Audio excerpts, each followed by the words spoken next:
Manguha tayo ng tricantera known as Madre de Agua para sa ating mga baboy.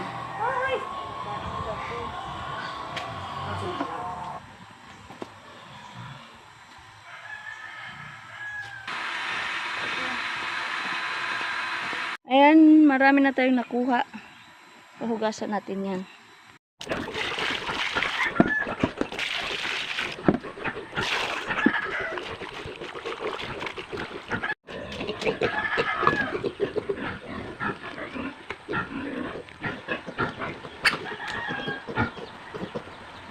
Yung first time nila kumakain ng tricantera.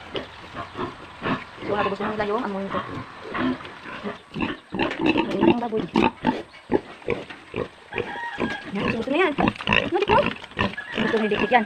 Gusto niya ng ating isang dikdik.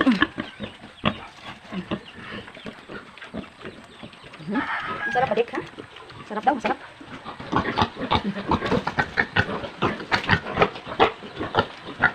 Gusto nila yan. Di ba dik masarap dikdik na? Sarap daw. Yan, maraming dikdik. Yan. Maraming dikdik ka. Damihan natin yung sayo eh.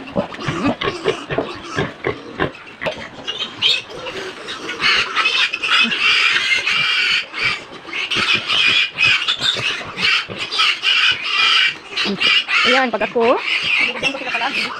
Lagi.